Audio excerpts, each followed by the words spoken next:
hours early. Lloyd is in Poland, and it gets difficult and tiring to be broadcasting at 2 to 4 a.m. from the other side of the planet. So, giving Lloyd a break today, and we're going to be talking about Ibn Taymiyyah's book on jihad, and some pretty interesting stuff. Lloyd, you want to just start right into this so we can get going? We have quite a bit of material to cover here today. Yeah, no, we may not get through it all today, but I think we should be able to give everyone a decent introduction to the issue, at least a thorough understanding of. Today, I want to discuss a handful of things. Sharia. We need to look at the Sharia. The Quran is, as I've stated, and I've made a few videos on this on my channel. You can argue any subject from from the Quran. You can argue both sides of any argument. You can literally argue both sides, and that's what people do. It gets confusing because the Quran can be argued from both sides because of its dualistic and sophist nature. But the Sharia is definitive. The Sharia is the law, and the Sharia comes down on one side. It says, look, this is the interpretation. So when Muslims say, and everyone says it's how it's interpreted, the Sharia is how it's interpreted. And so we want to discuss the Sharia, and we're going to discuss jihad. We're going to start getting a solid understanding of what jihad is. The short version, the Cliff's Notes, jihad is offensive warfare by Muslims against non-Muslims to force them to convert to Islam. That is the legal. We'll get into that. Well, why don't we why don't we start off by discussing who was Ibn Taymiyyah? Okay, Ibn Taymiyyah. So there were 24. If you look on Wikipedia, there are 24 scholars of Islam that were called Sheikh al-Islam, basically the major scholars. There's only one guy above them, and that's that's Ghazali. That's Al-Ghazali. But Ibn Taymiyyah is one of 24 scholars that were given the title Sheikh al-Islam, which means that he was incredibly influential. He was a very, very influential scholar. And a lot of their writings, a lot of their findings, their fatwa, their religious decrees made their way into the Sharia. So these have become religious law, and that religious law is fixed for all time. It is the final exegesis of the Quran and the Sunnah, and that's it. For the rest of eternity, the Sharia is fixed. So he was one of the major scholars. He's written Sharia manuals, and we're going to be looking at a book that he wrote, which is derived from the Sharia, and this is his book that describes how to apply the rules of jihad.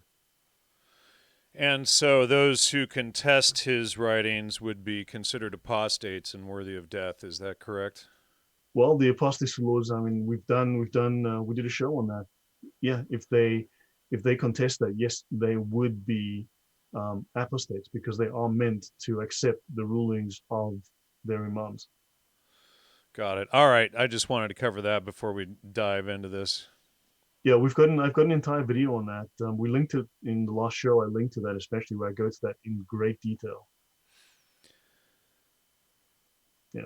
So yeah, should we just begin and then we can any questions popping up in the not seeing any. And by the way, today we're broadcasting on the primary channel for the first time in 3 months. We're also broadcasting on the backup channel on Twitter, Twitch, Facebook, DLive, etc. So if people are wondering what happened to the primary channel live feed, Steve Outram filed some false copyright claims on it, had it shut down several months ago, but it's been up. It's been turned back on now. So we are live again for the first time in 3 months. So enjoy, folks. And please hit the super chat, support the show. There's also a link to support Lloyd in the show notes, as well as his Bitcoin donation address. Yeah, I mean, this is a huge amount of research work. I have to read through these notes so that you don't have to. Yeah, let me get started. I'm going to, yeah. So we're going to discuss Sharia and we're going to discuss jihad. These are subjects that cause a huge amount of confusion, and we need to start clarifying this. Muslims will lie constantly about everything and anything, right? And I was tired of going in circles around the the Quran and around the Sunnah, that's the Hadith and the Sira. And I realized that the best way is to simply go straight to the Sharia, the sacred law, and say, look, this is the ultimate verdict of the scholars. They claim that this is the ultimate expression of the mind and the will of Allah, and it's done. For instance, when you ask a Muslim, where in the Quran are the 5 daily prayers? They'll say the Quran is complete. The Quran is everything you need. Now, the Quran is smaller than the New Testament. It's 150,000 words. It's not a very big book. Ask them, where in the Quran is the 5 daily prayers? And they cannot show you because it's not in there. Where's the Shahada? That's the thing that you say when you become a Muslim. Where is that? It's not in the Quran, right? And those are critical pillars of Islam. Why? Because they're in the Sharia. They're not to be found anywhere in the Quran. And they will say to you, one of the things that they say that annoys me, and also I want to discuss the idea of apologetics or polemics, which is actually dealing with these people in the comments and dealing with their lies. They will say, well, man's law is man-made and it's corrupt. We have God's law. Okay, so where in the Quran is the Sharia? Please show me, because it's not in there either. It's not to be found. The Quran is a tiny little book. It's the size of your hand, right? It's 150,000 words, a really tiny book. The Sharia is dozens of books, dozens and dozens of books written by dozens of scholars. It is tens of thousands of pages. So I don't know, did Allah write that? If someone can show me, I'd love to see it. Did Muhammad write? No, he didn't, right? So this is man-made law. This is very much man-made law. It's a work of man. So I don't know how they call it Allah's law, but whatever. Moving on. You guys see my screen? Yeah, we can see it. So we'll be discussing this book, The Religious and Moral Doctrine of Jihad by Ibn Taymiyyah. So let's scroll forward. So the book is about the Sharia, and the full title of the book is The Governance According to Allah's Law in Reforming the Ruler and His Flock. Of course, Allah's law is the Sharia, right?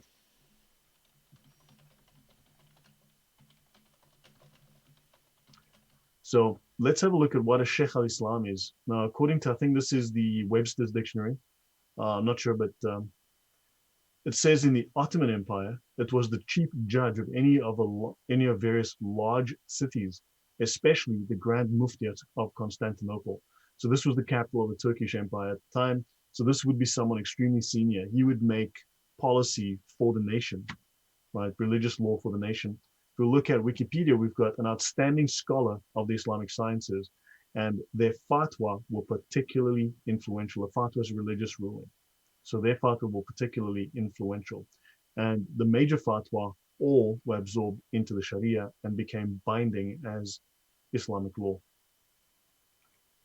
So how I got into this discussion, got into this book, was Mr. Muhammad Amin, who was kind enough to let me know that Jesus means earthly pig.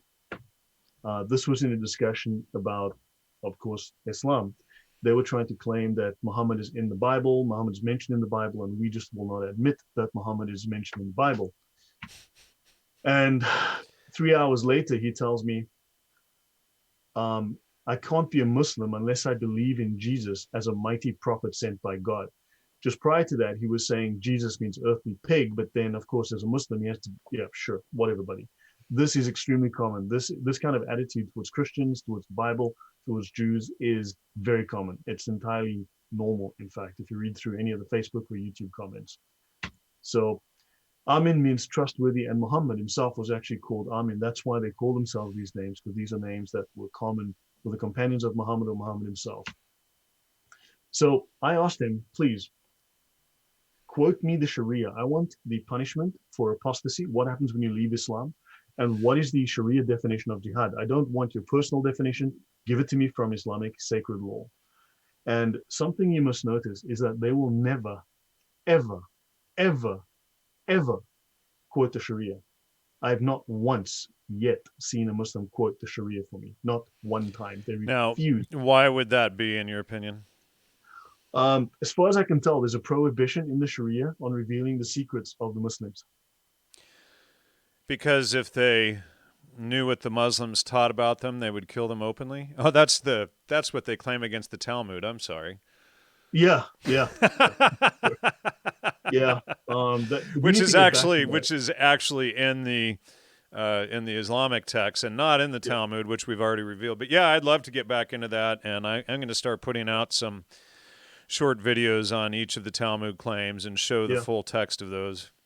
So I asked him specifically for Ibn Taymiyyah's Sharia rulings on the punishment for Muslims and non-Muslims who mock or insult Islam. Right? That would be, of course, it's the death penalty. I mean, no surprise. But if a non-Muslim or a Muslim insults Muhammad, the Quran, or Allah, or even just Muslims, you are to be punished. And for those three, the category of punishment is the death penalty, right? And I said, what are Ibn, because Ibn Taymiyyah wrote a Sharia manual called the Unsheathed Sword against those who insult the Prophet, right? And so that was the Sharia, that's the definitive Sharia manual on that subject. It's the compilation of all the works of all the scholars, and he's taken the best of those and he compiled this manual, and that's the definitive manual on the subject. And I said, so what are the statements by Ibn Taymiyyah on that subject? And what he did was he gave me this quote, and it comes from a book called the Kitab. Kitab means book on the Buwat, and it says, as for the oppressor who does not fight, then there are no texts in which God commands him to be fought. Rather, the unbelievers are only fought on the condition that they wage war, as is practiced by the majority of scholars, as is evident in the book and the Sunnah. So I went to look for the Kitab al Nubuwat, and I could not find it. This quote appears on an obscure Reddit post, and it appears on the Yaqeen Institute site, and I'll get to that in a moment. But this book, can't find it. Is this quote legit? I don't know. I can't find it. If anyone can, you can confirm it if you can find this in English. And also, we also cannot determine that this is simply a loose passage taken out of who knows what, if it's even real. And you don't know what came before it, what came after it. But we do know that Ibn Taymiyyah wrote a complete book on jihad. So, well, I mean, then we can have a look at these book on jihad and see if it agrees with this. Right now, the oppressor who does not fight. Well, the thing is, Muslims are encouraged with jihad to make war, and once they've subjugated their victims, those victims are not to fight back. They're not to retaliate. So if they do not retaliate, then they must allow that to happen as is, and either they then become Muslims or they pay the jizya. But if they do fight, they're to fight them. Except they don't mention here that yes, the Muslims started the fight. They invaded that land. But we'll get to that. Right. So let's see what we have. So I'll just cancel that. Oh, let's have a quick look at the Yaqeen Institute. Let me just close this. Let's have a look at what the Yaqeen Institute has to say. Right. So they mention, according to classical jurist Ibn Taymiyyah, who died in 1328, jihad's a response to military aggression and not merely religious difference. The professional scientific term for that statement is bullshit. Excuse my French. Should I? Yeah. So Justin Parrott's a convert, and yeah, he should really know better, especially if he's at the imam level. He really should know better. So he quotes that, and they try to make this as if.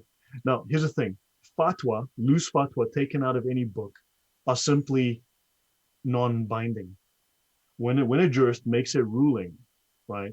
When a jurist makes a ruling, and that ruling is not out of the Sharia, it is not a binding fatwa. It's not law. What comes out of the Sharia is law. Okay, so let's go to our book. This is the religious and moral doctrine of jihad, right? And as we can see, it is based on Allah's law, which is the Sharia, written by Shaykh al-Islam Ibn Taymiyyah. Now, Ibn Taymiyyah, he was a little bit of a boy genius, finished his studies when he was a teenager, and he was an expert in all of the Islamic doctrines, from Quran, Hadith, law, theology, grammar, and so on. And he even as a teenager started giving fatwa on religious legal matters, right? So he, pardon me, clearly knew what he was about. Now here's the section you want to talk about. He became famous for his jihad against the Tatars, for his jihad against Tartary, where he essentially subjugated the Tatars. And the Tatars Islam was imposed upon them, and they decided to throw off the yoke, and that didn't go very well. So, and notice also, okay, well, they mentioned a large Christian evangelical movement Now, the Crusaders, they mentioned that. And yeah, so they've got their own propaganda going there. But you wanted to speak about the Tartars, Jan? Or Yeah, shall I? well, we had been looking into the Tartars on the show 2, 3 years ago, and I had been trying to figure out how they were overthrown, and there was some convolution if the Tartars were Christian or Muslim, and the official history is that they were Islamic. And then when we start going through this document here by Ibn Taymiyyah, it proves from the Muslims' own side that they committed a jihad against the Tartars and wiped them out, and that's why the world's largest Christian empire, Tartary, is no more. And it was just about a global empire, but yeah, so the Islamists committed jihad against this massive Christian empire, and so we had thought at the time that it was possibly the Jews poisoning the wells, because at the time I bought into these idiots who constantly promote all the Majus stuff, and so now we actually have primary documents from the Islamists themselves and experts on Sharia that show that it was the Muslims and by no means the Jews whatsoever. So what you're showing on here actually proves this, but Yeah, that's so there are questions. So one thing that Muslims do is, if you look at ISIS, they destroyed all relics from the past, right? They were destroying statues, they were destroying churches, they were destroying historical monuments, because those come from a time they called Jahiliyyah. And the Jahiliyyah is the time of barbarity before Islam, and all of those things must be destroyed. So Muslims throughout the centuries have destroyed countless historical relics so that there is no evidence of what there was before, because everything must be replaced by Islam. Now, they mention here the role of Sheikh al-Islam Ibn Taymiyyah in jihad against the Tartars. So his most significant achievement was his jihad against the Tartars after he unmasked the corruptions in their beliefs and their deceptive claims of embracing Islam. So clearly they were fought so that they would embrace Islam, and they didn't properly do so, right? And he then decided to make sure that they would comply with Islam. So they were the greatest danger facing the Muslim nation. And yeah, so he held that the protection of Islam should be the primary objective of all Muslims and the condition to complete their faith. Now, notice what's not said here, what's implied but not stated. The protection of Islam, right, does not necessarily mean that, well, the primary objective of all Muslims to protect Islam is jihad. Jihad must be used to protect Islam. Protecting Islam does not mean from warfare against Muslims or warfare on Muslim lands. That no, protection of Islam means the correct practice of Islam. In other words, not allowing people to corrupt it by doing it wrong. They have to follow the Sharia to the letter. And if they deviate, if they don't comply, then Muslims, to protect Islam, must fight against those people who are not good Muslims, who are not practicing Islam properly. So he makes definitions, he makes statements here about there are multiple groups of, he divides kuffar into a number of categories. A kafir is a non-Muslim, basically, it's a derogatory term. The first group of kuffar are the original kuffars, e.g. the Christians and the Armenians. Now, I saw a guy today that actually, Jan, you mentioned him to me, this person actually claimed that the Armenian genocide was carried out by Jews. The Armenian genocide was carried by Turkish Muslims. not the Young Turks, who were famous for doing it, but it was somehow, and they magically, everything that they do is spun against the Jews. You have all of these texts that we've been showing for the last year that they pin on the Jews and the Talmud and all this stuff, where we've shown that all these claims were false and they were found easily in Islamic texts. The genocides weren't committed by the Islamists. They were magically committed by the Jews. All of this stuff, on and on and on. We've seen this constant bait and switch where no matter what Islamic texts say, no matter what they do in their actions, somehow they manage to spin it on the Jews rather than looking at the actual facts of it. So, it's quite the scapegoat distraction. We see this going on with this GDL group constantly too. They constantly bait and switch, and they all use the exact same talking points. Well, now that we have these Sharia manuals, and I've got dozens of them at this point, They all cover different topics. So some are about weddings and some are about warfare. So, you take your pick. Now we can start to unpack them and really see what they say.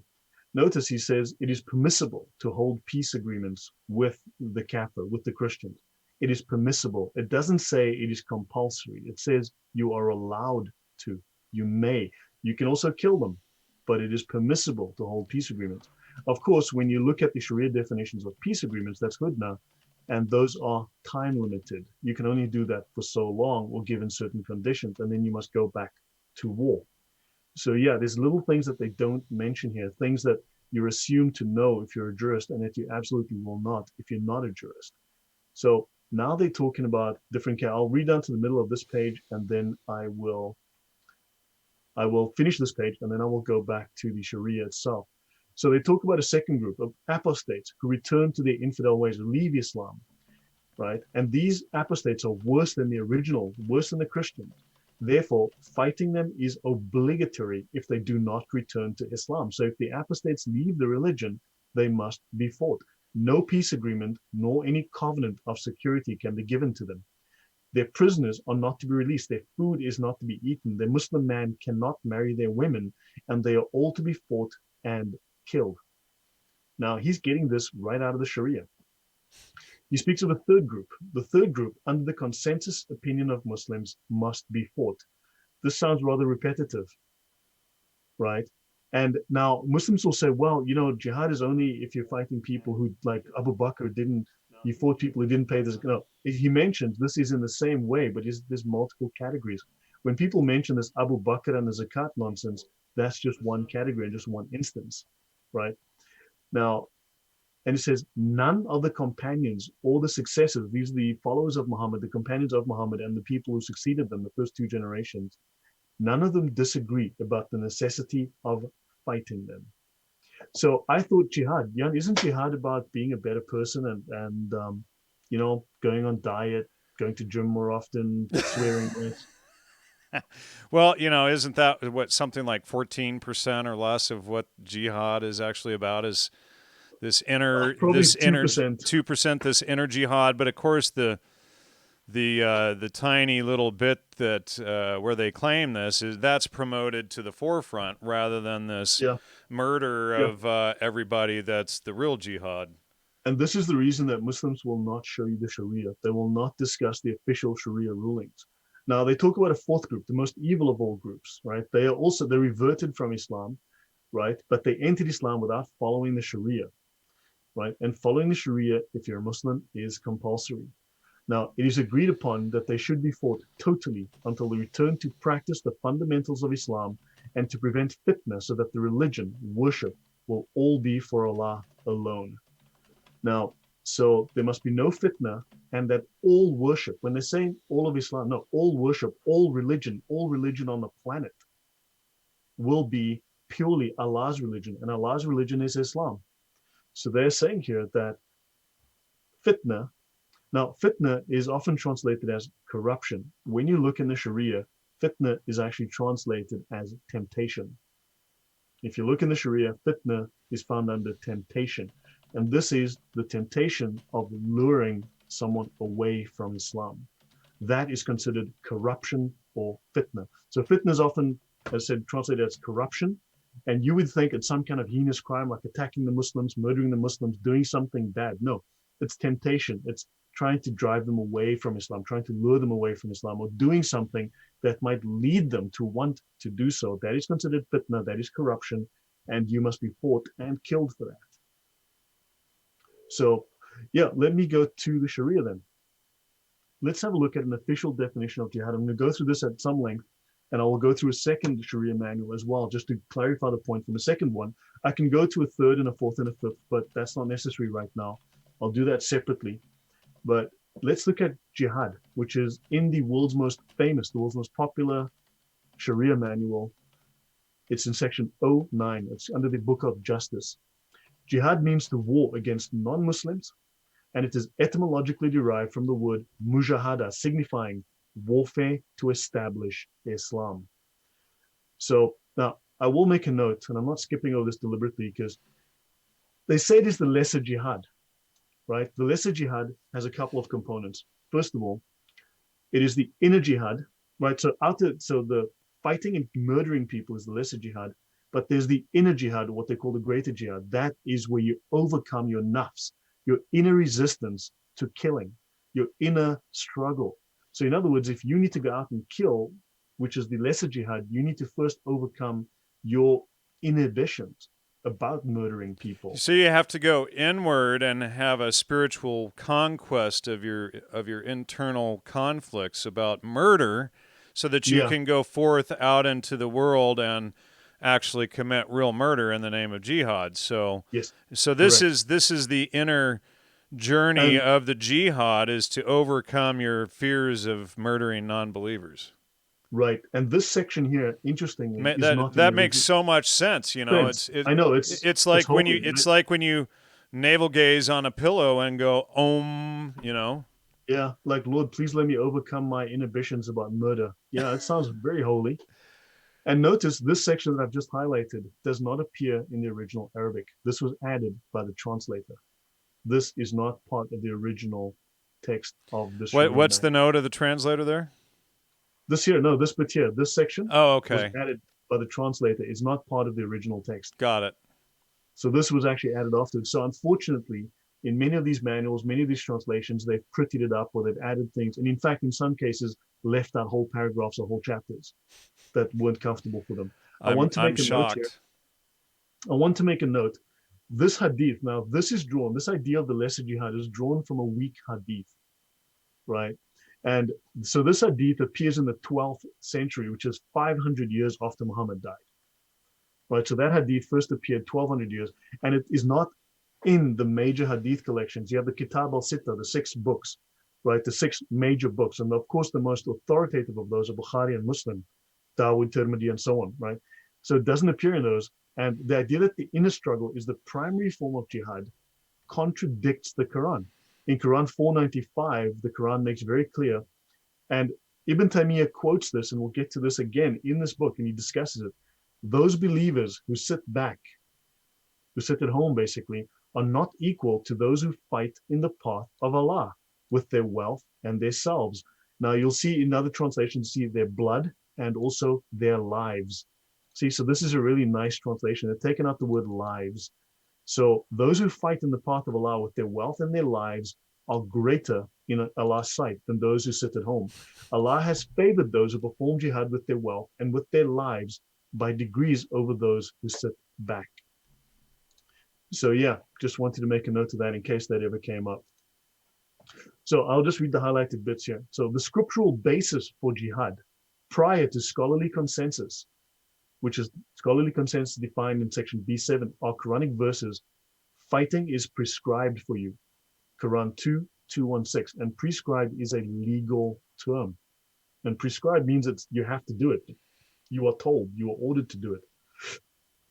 2, slay them wherever you find them. Quran 4:89, and fight the idolaters utterly. Quran 9:36. We're always told, well, you're taking that out of context. Well, in this case, it looks like the Sharia is taking the Quran out of context, but it seems to be quite happy to do so and to say that these words mean what they say. We're always told, no, they don't mean what they say. Well, they darn well do. See, I used nice language here, and that was family-friendly language. And they also refer to the hadiths. The hadiths are authoritative. And in fact, if you look for the word hadiths in the Sharia, you'll find it hundreds of times. And it says here, I have been commanded to fight people until they testify that there is no God but Allah and that Muhammad is the messenger of Allah. Notice there's no qualification saying, well, you know, if they fight you first, nonsense. It says, my job is to fight people till they turn Muslim. And it says here, if they say that there's no God but Allah and that Muhammad is the messenger, they have saved their blood and their possessions from you. So we will then not shed their blood. So very interesting, right? So let's move forward. Any comments or questions? No, Sonia's in the chat Ah, watching, and hey, Sonia. some people making some pretty decent comments. We got about 100 people watching between all the Okay. the the streams. So Yeah, so we need to kill this idea of jihad dead. This wrong idea that's out there. So the obligatory character of jihad. So it says here in the Sharia that jihad is obligatory upon the Muslims, and jihad is a communal obligation. And it says when enough people perform it to successfully accomplish it, it is no longer obligatory upon the rest.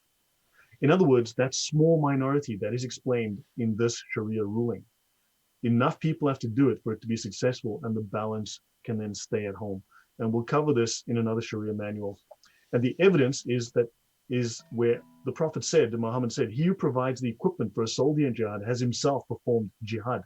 And here they quote this: those believers who are unhurt but sit behind are not equal to those who fight in Allah's path with their property and with their lives. And that is Quran 495. So that verse in the Sharia manuals, it's taken literally. It is taken literally. If none of those perform jihad, so if none of those concerned perform jihad, and it does not happen at all, then everyone who is aware that jihad is obligatory is guilty of sin. All the Muslims will fall into sin if no one performs jihad. So if there was a possibility of having performed jihad and no one does it, then all the Muslims fall into sin.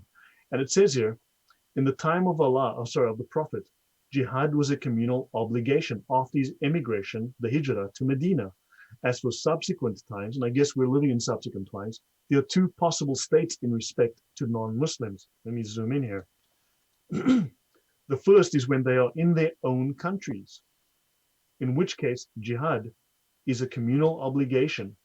So when foreigners, non-Muslims, are in their own countries, it is a communal obligation for Muslims to go and fight them. And this is what our author is speaking of when he says jihad is a communal obligation upon the Muslims each year. They're required to make jihad. That small minority is required. The second stage is when non-Muslims invade a Muslim country. Okay, so now the second state, they mentioned, and this is secondary, and in all the Sharia manuals, it is secondary. Defensive jihad is always secondary, right? But the primary meaning of jihad is warfare against the unbelievers to impose Islam. And in their own lands, not in the Islamic countries as well. Yes, in their own lands. They are to export the jihad, correct.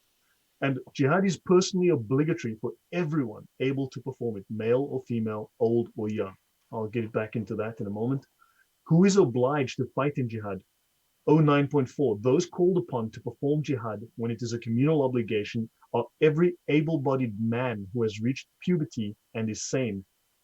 That would explain sudden jihad syndrome, because every Muslim man who is sane and has reached puberty is obliged to fight in jihad. Now, that doesn't mean every single one, because if enough people are performing it, then the rest don't have to. That obligation is lifted from them. So jihad is fard al-kifaya. It's a communal obligation, right? However, if the Muslim lands are attacked, then every single citizen of that country is obliged to fight in jihad. Now, but here's the thing. Defensive warfare is covered in law. It's natural law. In fact, if you were attacked, if your country is attacked, of course you would defend yourself. That is nothing special. But they add the secret sauce, which says, well, we also need to go to foreigners' lands and convert them to Islam with force. So let's look at the objectives of jihad in section 09.8. The Caliph makes war upon Jews, Christians, and Zoroastrians. Yeah, because the Jews want to have them. The Jews have a death wish, want to kill themselves, and therefore they created Islam to kill themselves. And the Christians, which are the Catholics, created Islam to kill themselves because they wanted to kill themselves. Right, yeah. And it's, somebody made a comment about that in the chat earlier. Didn't the Catholic Church create Islam, to fight against the Jews? And we already did a whole show on this topic, but I want to see the people who believe that the Jews created Islam get into a boxing ring with the people who say the church created Islam, get into a ring with the guys who said that the Swiss Illuminati created Islam, and I want them all to fight it out until they can all come to a conclusion. Because guys, you're all right. All of you are correct. Right. The Martians did it, but the people from Jupiter did it. The Zeta Reticulans did it. The Catholics did it. They all did it. You're right. Well, and we've already exposed how ridiculous that is. The reason why the Vatican has a wall around it today was to keep the Islamist attacks away, and then they invaded twice. Right, and then the Islamic texts say that all Jews must be killed, and we're going through all of this stuff. So why would the Jews create it when they believe that all Jews must be killed? I mean, you gotta. I mean, it is, But these are people that never once even think about reading the Islamic texts or any religious text for themselves. They just spew dumb stuff that they heard, you know. Well, this doofus that was hassling us in the comments earlier. Think about it. I asked him, "Show me your text, show me your quotes, show me your evidence." He can't. All he can say is, "Lloyd, you're stupid. Lloyd, you're dumb." The guy could barely spell. Right. He couldn't spell. Right. But okay, fine. He had no evidence to provide. He just wanted to vent. Right. But also think about this. I can provide, dude. I've got dozens of these books. I can read this ad nauseum for days. We have the detail of what the Muslims want to do, of what Sharia requires of Islam and Muslims. But when people talk about the Talmud, they can only take the odd isolated quote, because there is no such doctrine within Judaism. There is no such doctrine within Christianity. Show me the Sharia of the Bible. Love to see it. Love to see it. But I can show you the Sharia of Islam. I have 500 of these bloody books. Okay. And I have shared it out with people. If you want it, let me know. But I've got 500 of these. So, yeah. Anyway, so the Caliph makes war upon Jews, Christians, and Zoroastrians, provided he has first invited them to enter Islam in faith and practice. And if they will not, then invited them to enter the social order of Islam by paying the non-Muslim poll tax, the jizya. Now, here's a couple of things. The social order means you become a dhimmi. The dhimmi is a semi-slave, a third-class citizen. It's not a pleasant situation, right? You are in an extremely lowly position, and you are humiliated, right? They have to take the money from you while humiliating you. We've covered this in the past in other episodes, and I've covered it on different shows as well. And the poll tax is also known as a head tax, and a head tax is also known as a capitation tax. It's a tax that is taken from you no matter what. You have to pay it, no matter what your worth is, no matter what. You have to pay a fixed tax regardless. You have to somehow come up with the money. And the reason it's called a capitation tax is that if you don't pay it, it'll become a decapitation tax. I know they talk very often about the Jews are going to decapitate. Well, Islam is all about decapitation, man. That stuff was all Islamic. So it's very interesting to try to blame the whole idea of decapitation. But let's go on. So, and if you don't pay the tax, let's see what it says. The war continues until they become Muslim, or else they pay the Muslim poll tax in accordance with the word of Allah. And the word of Allah says, fight those who do not believe in Allah. And do we believe in Allah? No, we do not. So they must fight all of those who do not believe in Allah, right? And those who do not practice the religion of truth, that is Islam, being of those who have been given the book until they pay the tax out of hand and are humbled. Quran 9:29. This is the interpretation of Quran 9:29. Right, and this is the so-called religion of truth. Now, we had that quote that was that guy that was debating Sergio earlier. Do you want to show that? Yeah, the religion of truth. Let's have a look. All right, so this guy here, you're not going to be able to see it, but it's on. It's being shown on screen here. So this guy Idris Abu Bakr, if my life is spreading the truth of God, why am I condemned as a sinner? And so, what truth is? How can you spread truth by lying? You tell me. You know, or if my lie is spreading the truth of God. So Muslims believe that God is will or Allah is will, just like the Satanists, do what thou wilt is the whole of the law, whereas Christians believe that truth or logos is God. You know, Jesus is the way, the truth, the life. Satan is the father of all lies. And so this guy can't understand why lying is a sin, because even if he's lying for God, but in Christianity you cannot lie for God, because then you would be lying for Satan. So, you know, and interestingly, you know, Baphomet is, as we've shown in previous episodes, is Muhammad, but, you know, the Satanists believe do what thou wilt is the whole of the law, et cetera, et cetera. So it's all about will. So they don't grasp how they're spreading lies for God is somehow a sin, because, you know, it's this convoluted pretzel logic that they use, but they're not allowed to use reason, because reason is logos. And so if we go into just a second here. If we get into the Bible, and I'm going to pull this up here and show it. Hold on, the software is loading. I should have had it open. I clicked the wrong software button. So, and I already have it on screen here. So when we go into John 1, we see the Word, and the Word was God, and the Word was with God. So going to the Word, we see logos. Okay, so what is logos? Something said by implication, a topic, also reasoning, mental faculty, motive, etc. So to be, and Islam is specifically against reasoning. You're supposed to follow whatever Islam says. You're not supposed to reason through it. And then you can, you get in deeper and you understand that logic comes from the word logos. Logic is the art of non-contradictory identification, and therefore logos is synonymous with truth.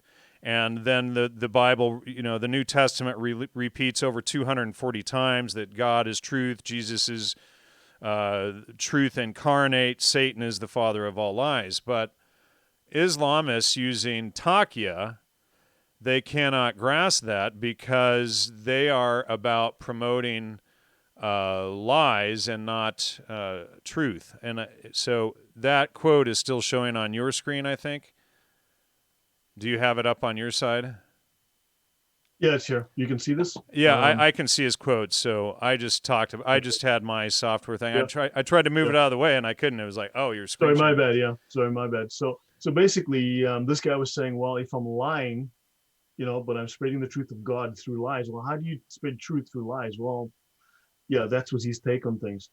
So notice now, this is very important. Jihad is central because the last orders from Muhammad to the Muslims was chapter 9 of the Quran, and then he died. So that's the last full chapter, and all of his orders to go to war are in chapter 9.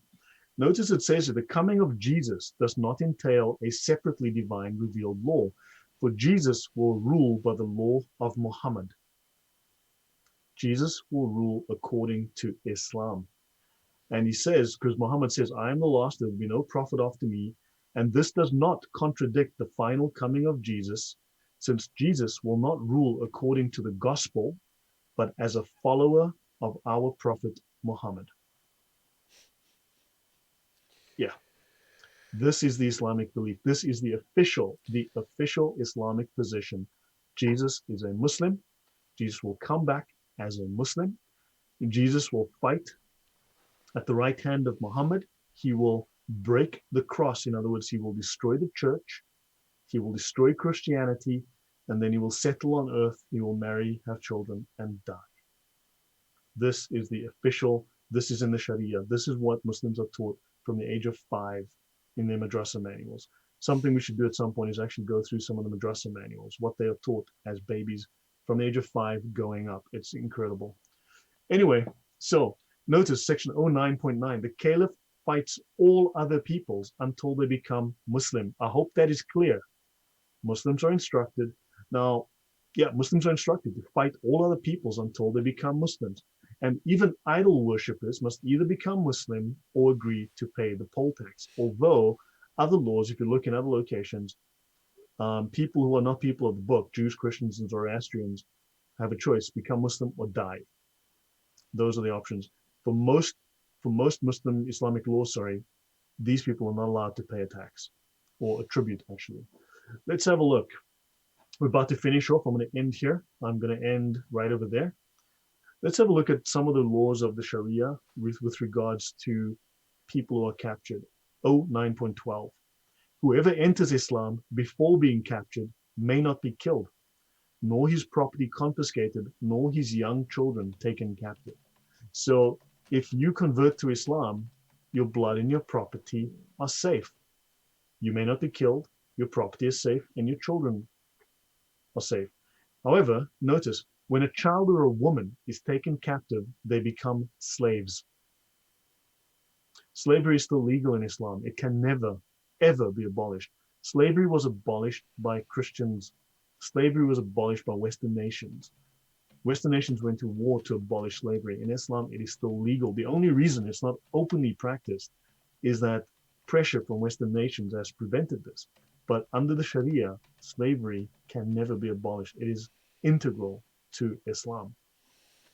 So it says here, when a child or woman is taken captive, they become slaves because they are captured.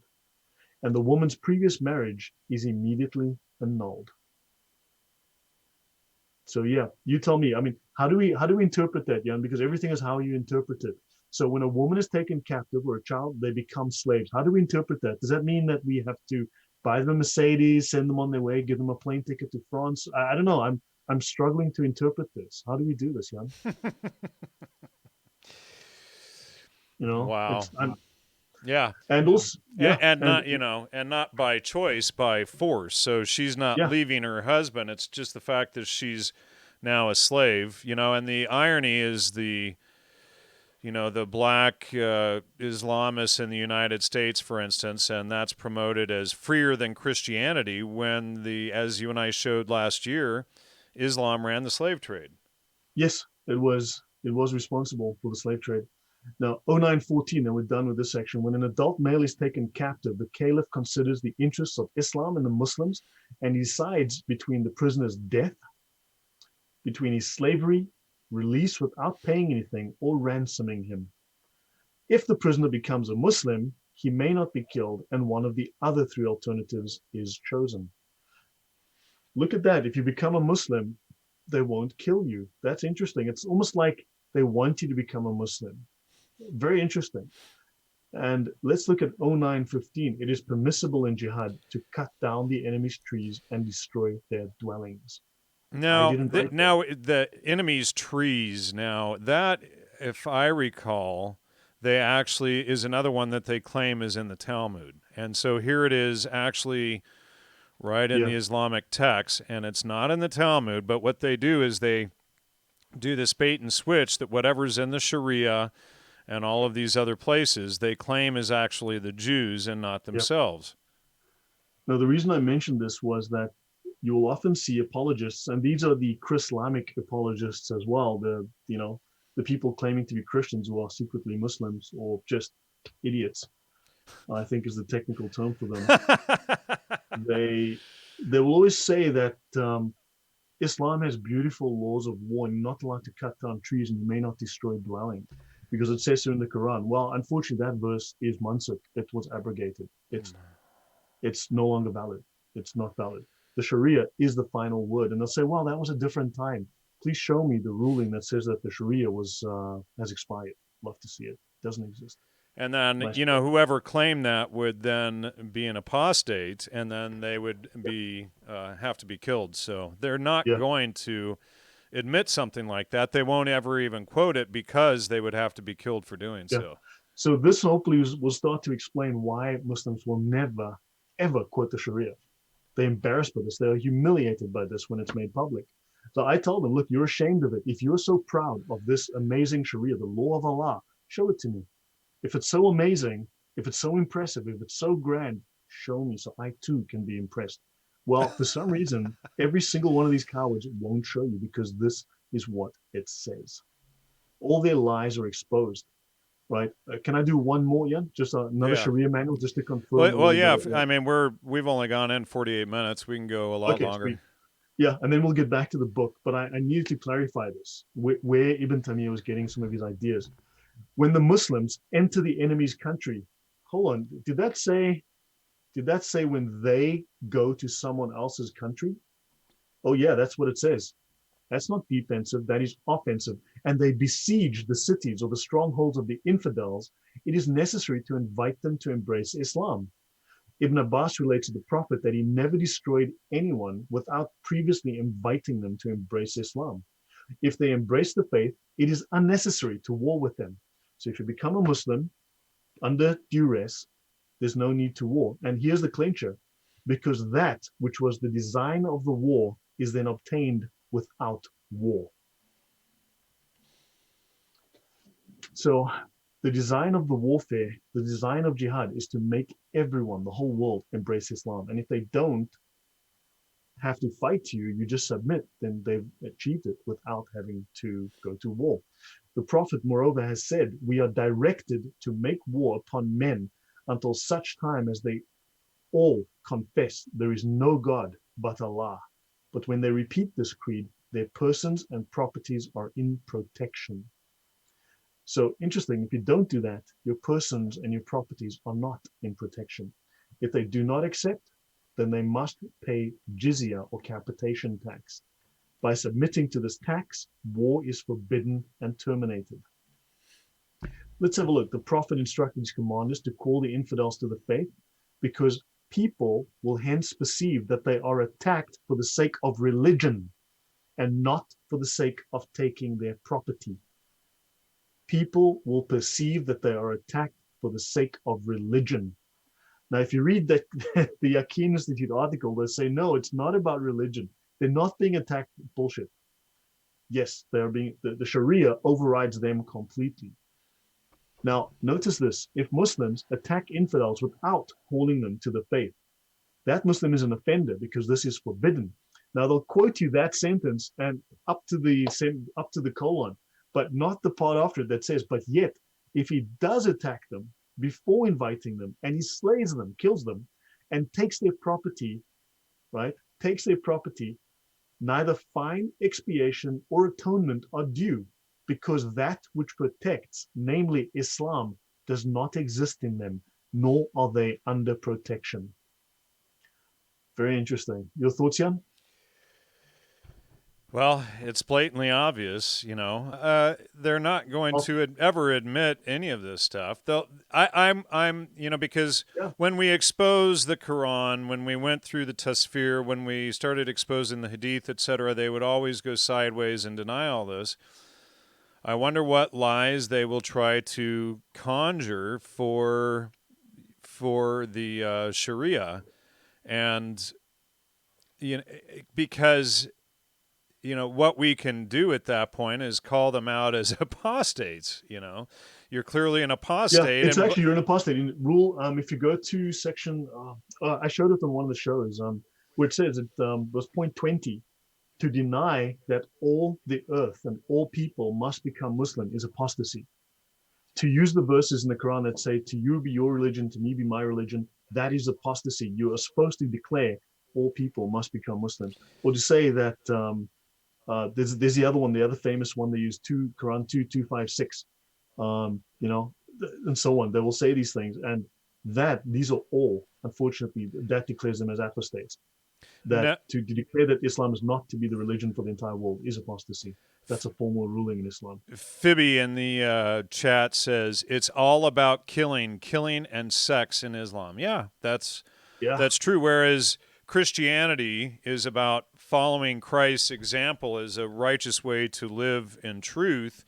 Islam is about murdering everyone who isn't a Muslim and forcing them to become Muslim and follow Allah. And then they have taqiyya and all of these forms of lying that they will use, and we'll be getting more into how it ties into Sufism and Gnosticism, etc., as we go through this new series. But all of this stuff ties together. And then, you know, as we exposed a little bit last week, this ties into Aldous Huxley and the perennial philosophy and MK Ultra and all of this stuff that I've been exposing for the last decade. Interestingly, all ties into Sufi Islam, etc. You know, it's all this core group, and you know, it took us years to figure it all out, but here it all is. Yeah, no, we're figuring this out now. Hey, Sonia, nice to see you in the comments. Thanks for coming on the show.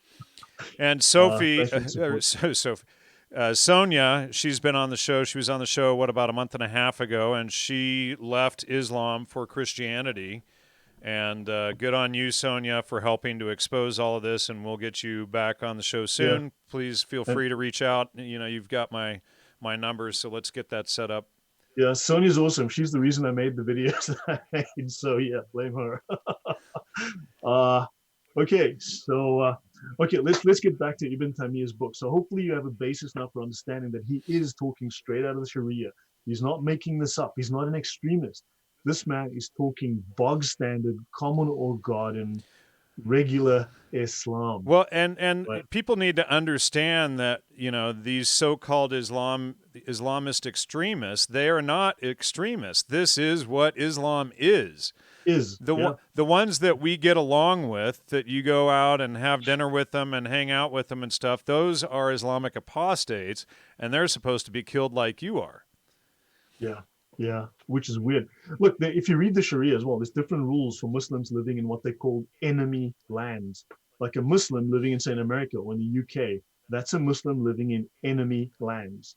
That's the term that this particular Sharia manual uses. They also use the term the Dar al-Harb, the house of war, right? Because you have the house of Islam, right, and the house of war. Anything that's not the house of Islam or the area of Islam is the area of war.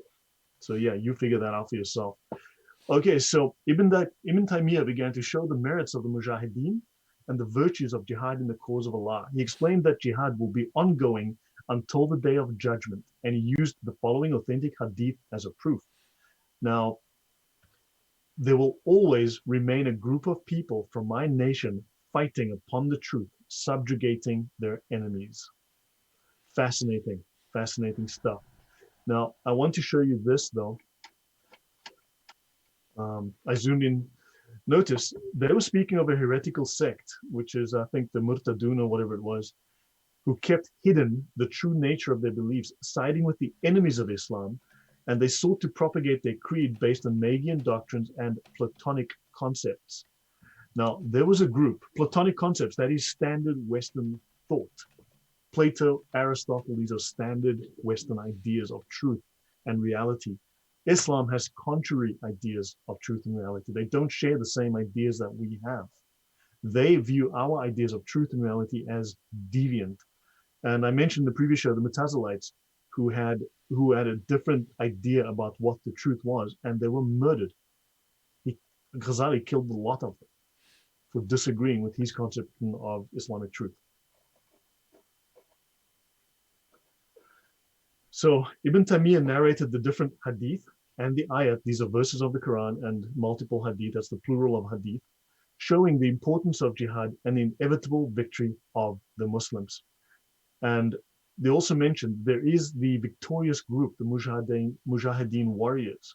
And he proved, Ibn Taymiyyah proved, there is nothing higher in status than jihad, and no rank can rise above the level of Mujahideen and martyrs in the path of Allah. So this guy in the UK that just stabbed a couple of people, and I think he got killed for it, well, that is the highest level in Islam. That is the highest act of devotion in Islam. So you work that out. So he took the responsibility of training the armies and to organize Mujahideen groups. He was responsible for raids against the Tatar military camps. He attacked the region where the Batania people in the mountains of Sham resided, that's Syria. This is an imam. So the role of an imam, well, you figure out, you work it out for yourself. It's on the page. Notice though, it was later proven to him that they used taqiyya. And in this manual, taqiyya, is this a Sunni or a Shia manual? Yeah, is this Sunni or Shia? This looks very Sunni to me. Yeah. This is very Sunni, and I thought taqiyya was only something that the evil Shia did. Oh my golly, well, hey, how is that? How is that? Taqiyya is calculated deception or tactical deceit. And we covered that on the show about a year ago as well. Yes, we have. Actually, hold on. Let me actually go and find something that I want to show people since I am here and I'm thinking about it. I'm just going to highlight this entire, I'm just going to enlarge the font so people can see this. Oops, my bad. I'm going to move this over. Have a quick look here. Let me move this over to the other side out of the way for a bit. Yeah, I want you to see there are 7 forms of deceit in Islam. 7. Okay, I'm just going to make this much larger. This is the Islamic doctrine of deceit. You have taqiyya, which is a Shia term, certainly, but in Sunni terms, it's called mudarat. And if you look in these dictionaries for mudarat, in Islamic encyclopedias for mudarat, you'll come back to taqiyya. It is calculated deceit for the purposes of spreading Islam. Then you have kitman, deceit by silence or omission, or lying by omission. An example would be when a Muslim quotes only a fragment of Quran verse 532, that if anyone kills, it shall be as if he had killed all mankind, while neglecting to mention that the rest of the verse and the next mandate murder in undefined cases of corruption and mischief, which is what we talked about earlier, right? I just discussed it, which was the temptation, right? And they also demand cutting off the hands and the feet from opposite sides. So they'll tell you these few words and ignore the rest that says, well, and if you find someone doing that, slice off his right hand and his left foot. Tawriya, deceit through ambiguity. For instance, someone comes to your door and says, is your mom here? And you say, no, she's not. Well, she's not here with you right now in this spot. She's in her bed, or she's in the kitchen, she's in the garden, but she's not here. That's deceit through ambiguity. Darura, deceit through necessity, to engage in something that is haram or forbidden because you must. Muruna, blending in, the temporary suspension of Sharia in order that Muslim immigrants, in this example, appear moderate. And hiyal, which is contortion, contrivance, device, subterfuge. So in Islamic jurisprudence, in Islamic law, they have a thing called legalistic trickery. So yeah, religion of truth. There you go. 7 forms of deception and deceit and lying. So yeah, but it's religion of truth. Now notice he did not hesitate. Sorry, he did not hesitate to fight and hound them, and he passed fatwa exposing their hidden beliefs and called for the necessity to fight them. So a bad Muslim must be fought. So when people go, well, Muslims are killing Muslims too, it's like, yeah, because they're saying that these people are not good Muslims, we have to kill them because the Sharia says so. Ibn Taymiyyah partnered with this dude, whoever, and he fought against certain people. Okay. Now, this guy refused to uphold Islamic Sharia and he disrespected Allah's laws, right? He governed the Islamic country by the book of Al-Yasik, which is a mixture of laws from Christianity, Judaism, Islam, and the laws of Genghis Khan. He discarded the laws that were sent down to the Muslims in the Quran and the Sunnah. And because he was an Islamic country and governed according to non-Sharia, he had to be fought. So they must fight their own who deviate, and they must also fight foreigners. Now, Shahada and martyrdom, okay? So now when they speak of defending Islam, it doesn't mean defending Islam from invasion by people crossing their borders and attacking and burning their cities. Defending Islam means that there is pure Sharia, and if people are not complying with the Sharia correctly or sufficiently, they must be fought. And just to point out right next to that, it says, and to destroy the Tartarian Empire once and for all, making sure they never return to the land of Islam with their corruption, unlike the first time when the Tartars regrouped themselves after their defeat in the Battle of Ain Jalut and returned to attack the land of the Muslims. And, of course, I've shown many times Tartary, and just so people get a grasp of this who aren't familiar with Tartary, I'm going to show a Tartary map just to get an idea of how big this empire was. It was ginormous, and it encompassed most of, probably like a third or more of the earth at the time. Let me just find okay, so, and here's one of the maps. Some of the maps show Tartary extending over to most of Europe as well, but this was the original Old World Order, and so now, of course, you got the New World Order where they want to bring in Islam. But Grand Tartary, it took up a third of China, India, all the way down into the Middle East, Europe, etc. This was one gigantic Christian empire, and Genghis Khan, etc., were rulers of Tartary, and the Wall of China, that's a misnomer. It was actually the Great Wall of Tartary, and the entrances were on the Tartar side to keep the Chinese out. And, of course, the communist Chinese changed all of that to cover that up. Go ahead. Oh, wow. Yeah. What's interesting is that when I went to the palace of Jan Sobieski, King Jan Sobieski, here in Warsaw, I went to visit the museum, and they had one of these huge, I sent you the photos, remember? It was one of these huge round globes. It's about 1.5 meters Yep. in diameter. And it had Tartary on it. It actually had Tartary on it. Did was it huge. really? Yeah, Yeah, and you know, I was into the photos. and so you know, in what about 1850 to 1890, they literally went through all the history books and everything and rewrote everything and removed uh, any mention of this huge Christian empire. You know, and so when you know, and see, when I used to live in Serbia, the people there would tell me, well, sir, the Serbia used to be the capital of this huge empire, Tartary, and and they also talked about Constantinople used to be called Zarigrad, or in Russian would be Tsargrad, and I had never heard this history, and I thought it was absolutely ridiculous. And but now it's just so once you understand, it's so blatantly obvious that once the jihadists, the Islamists, took over Tartary, they did a complete rewrite of history. And we exposed last week that the Illuminati is actually from the ulama, and that the ulama is Islamic.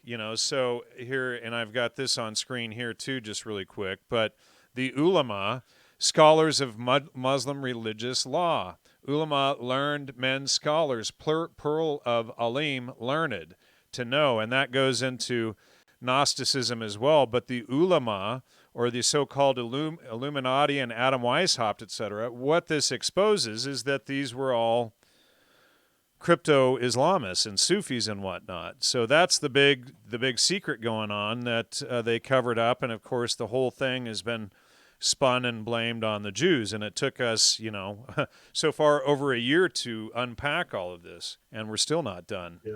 Yeah, it's going to take another year. And thanks, E. Daniel Ritter, for your super chat, $99 or $99.99. He says, if you guys keep posting all of this, they're going to rename it Jihad.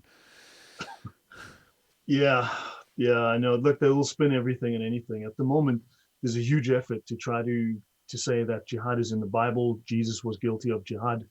I'd like to see the Sharia of the Bible, but yeah, it doesn't exist. So they're trying to make Christianity be the religion of violence and Islam the religion of peace. It's coming. It's happening fast.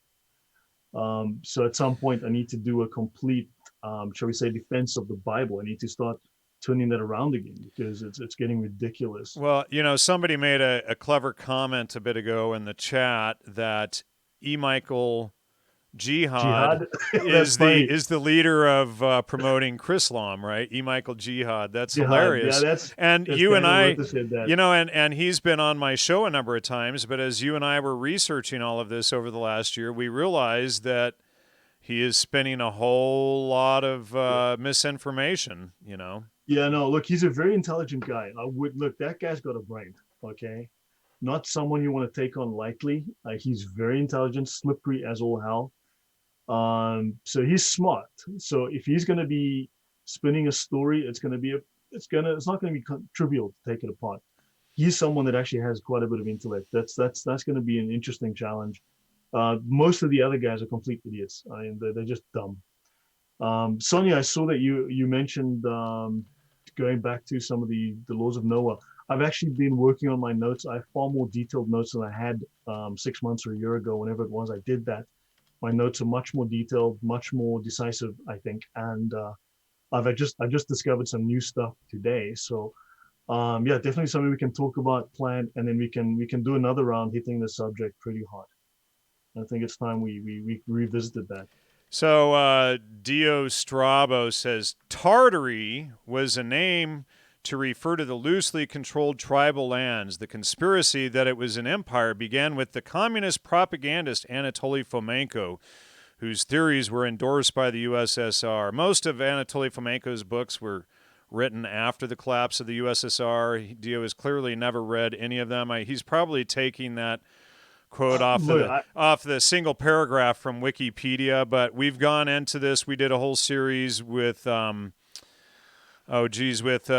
Dulman showing all of this, but this is actually out of Islamic text that we're reading from. So how you're going to spin what the Islamic texts say as a communist? Ibn Taymiyyah died in 1326. Right. And so this, try to explain how someone who died in 1326 spun that into a communist USSR conspiracy. Your logic is kind of Yeah, so look, I good mean, luck with there's that. a lot that, I mean, look, I personally think the calendar is the calendar. I'm willing to accept that there's mistakes in it, certainly, but for Menka, I wouldn't trust as far as I can throw a piano or an elephant. Well, I've Um, read a couple of his books and they're pretty phenomenal. But I mean, the guy's got 100 books out there. But yeah, I mean, the issue is we've seen but so much disinformation coming out of Russia. But the fact of the matter is this guy's work that we're showing on screen here is 600 years before then. yeah. So now this book is a translation of a section from the chapter entitled Jihad al-Kuffar, al-Qital al-Fasir, which means jihad against the disbelievers, the decisive fight. There you go. So we're about to go through this jihad against the kafir, the decisive fight. So Muslims must mount a decisive fight against the disbelievers. Now, understand that jihad is not necessarily a permanent state of fighting; it's a permanent state of war. And war, Oh, here, this clown is now saying, oh, so you're assuming that what we're actually showing on screen is an Islamic text, even though this is Sharia law from one of the leading Sharia law experts. These guys this is just, one of the 24 major scholars in Islam. This is a right, yeah. translation I of mean, his book. yeah, and If you have the correct book and I have the wrong one, please send me a copy. Love to see it. Also, send me a copy of the Secret Talmud while you're at it. right, yeah, these people just, oh, well, you're assuming And that the book is fake, even though, he's accepted by all Islamists today.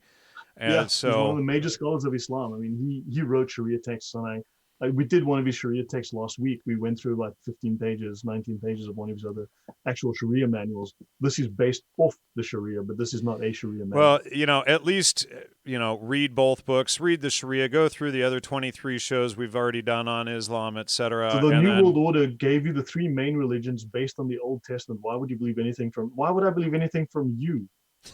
On a scale from 1 to 10, I would say you're stupid. oh,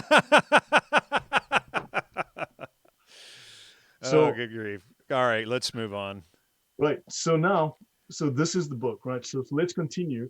Let me see. I'm just trying to look around my camera so that we can try and finish this as we go.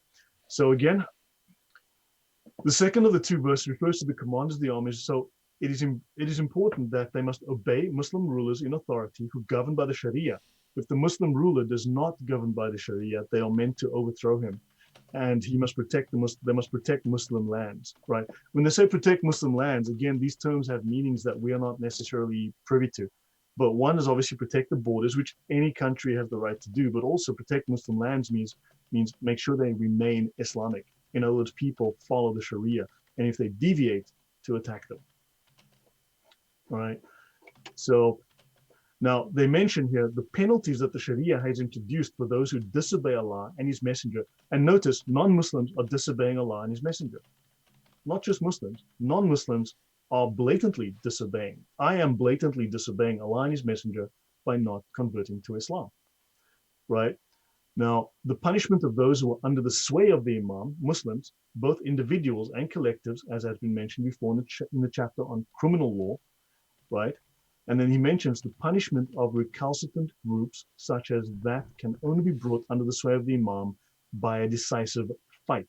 So you have a second group, a recalcitrant, another group that doesn't want to join, that's hesitant, that's holding back. Those that can only be brought under the sway of the Imam by a decisive fight. They can only bring you into the fold of Islam by fighting you. That then is a jihad against the unbelievers, the kafir, the enemies of Allah and His Messenger. So we as non-Muslims are enemies of Allah and Muhammad. Whoever has heard the summons of the Messenger of Allah and has not responded to it must be fought. Did you respond to the call of Muhammad, Jan? Definitely not. So yeah, you think you're wrong, but you know what? It's been really, really nice having you around. But the You New know, World Order has given you is Christianity. Yeah, and they don't see these people like this guy, Joe Ingrafia. He's too stupid to go and read the New Testament and the Bible himself and understand that Christians literally worship truth as God. He thinks that somehow the New World Order 2,000 years ago gave him Christianity. The New World Order is a new concept. The Old World Yep. Order was Tartary. But somehow in his delusional, twisted mind, they went back and planted it 2,000 years ago. And never mind, it's consistent all through history. Yeah. But and And but also, he's never bothered to read the book himself. He's one of these people who's so ignorant that they think they know more than everybody who's actually read it. and they don't know the books, they don't know the doctrine, they don't know Right.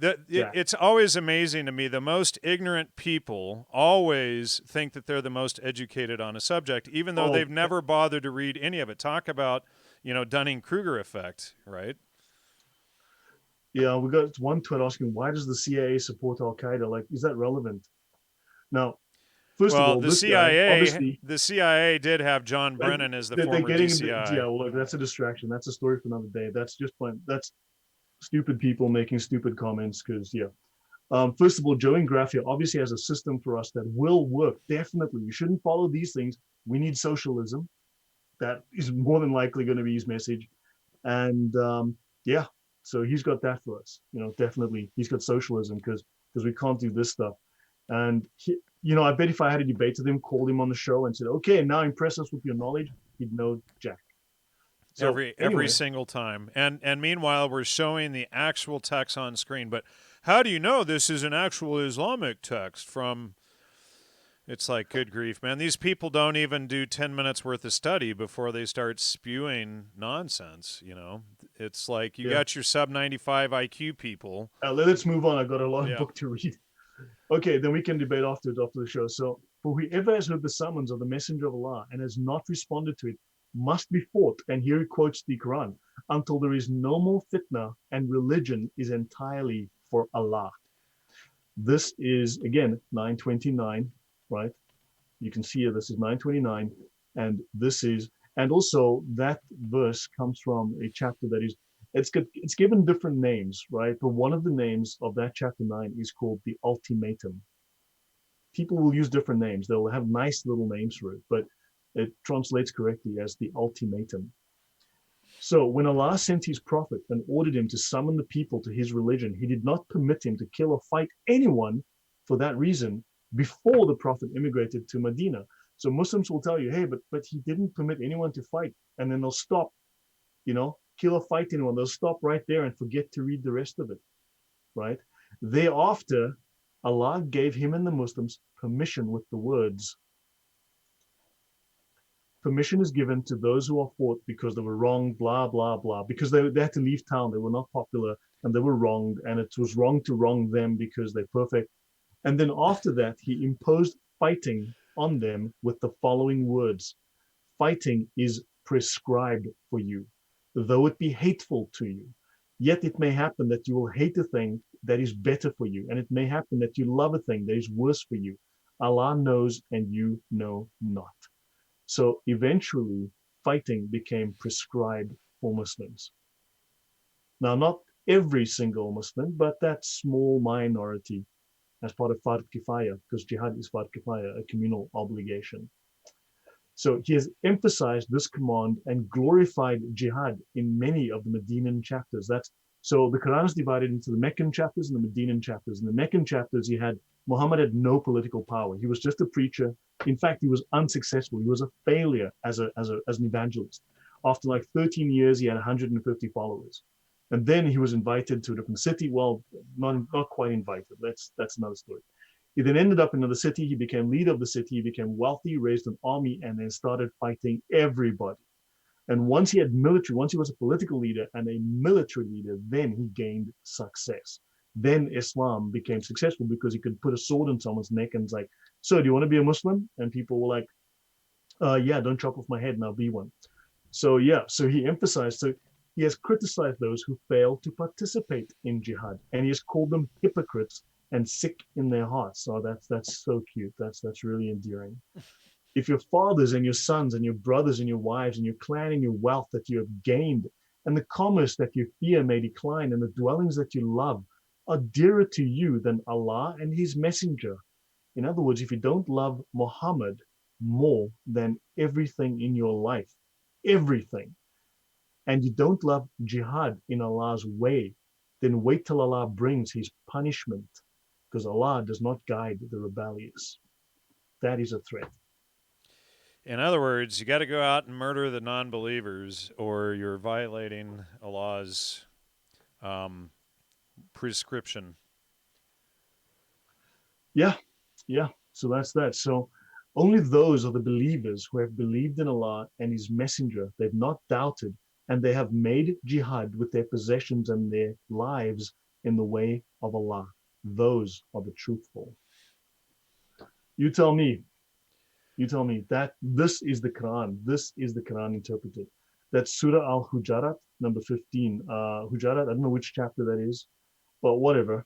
Yeah, they should have just named them the chapter numbers, but they named them instead. So yeah, so this is the interpretation of the Quran. This by one of the major scholars in Islam. So let's keep going. And yeah, we should be able to finish this within reasonable time. Another 10 minutes, hopefully. So then when a clear surah is sent down, right, a verse is sent down, and therein fighting is a chapter, and therein fighting is mentioned, you see those in whose heart is sickness, looking at you as one who faints of death. But better for them would be obedience and words honorable. In other words, when a surah, a chapter is sent where fighting is mentioned, you see people going like, well, I'm not too keen to get and murder people today. I'm a little busy. It's Tuesday. They say, no, it's better would be to just be obedient, do it. And that is where the greater jihad comes in.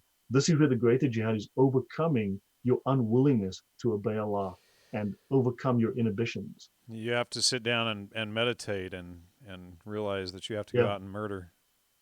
Yeah, there are numerous similar verses in the Quran, and equally frequent is the glorification of jihad and those who participate in it.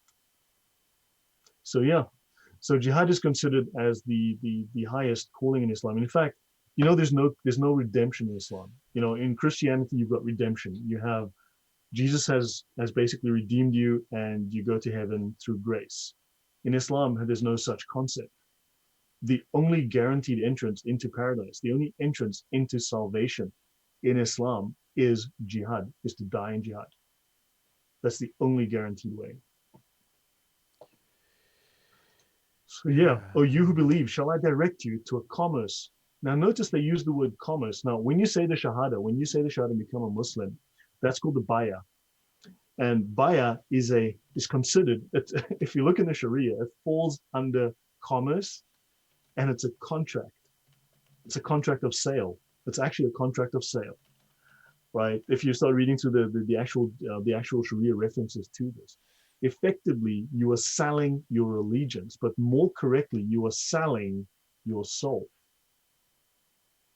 So yeah, that's something for another day. But Bayah, interesting. You who believe, shall I direct you to a commerce that shall deliver you from a painful torment, the torment of the grave, hell. That you believe in Allah and his messenger and make jihad in the way of Allah with your wealth and your lives. That is better for you. He will forgive you your sins. That is the supreme success.